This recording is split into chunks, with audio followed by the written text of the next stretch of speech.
The Harmattan season was a distant memory, the Accra air thick with the humid promise of the rainy season. But on Friday, June 13th, 2025, a different kind of storm was brewing, one that had been gathering force for years, crossing continents and oceans. For the unsuspecting citizens of Accra, it was a day like any other. The city hummed with its usual vibrant energy, a symphony of roaring traffic, street vendors' calls, and the distant beat of a high-life tune. But in quiet, targeted operations, a joint force of Interpol and the U.S. Federal Bureau of Investigation, FBI, working in lockstep with Ghanaian authorities, was making its move. The targets were three men, Ghanaian citizens, who, according to a May 2023 indictment, were key players in a massive multi-year criminal enterprise. The alleged mastermind was Isaac Kofi Oduro Boateng, a man also known as Kofi Boat. Along with his accomplices, he was accused of orchestrating a sophisticated web of business email compromise, BEC, and romance scams that had bilked individuals and companies across the United States out of an estimated $100 million.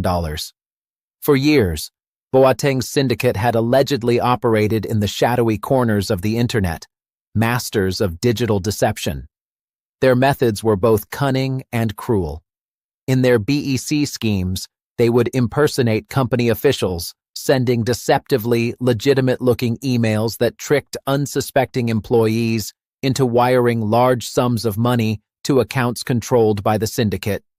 To add a veneer of authenticity, they would even forge authorization letters, complete with the signatures of company executives. But their alleged crimes didn't stop there.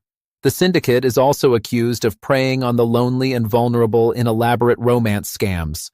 They would trawl online dating sites and social media, creating fake profiles and cultivating relationships with their victims, many of whom were elderly.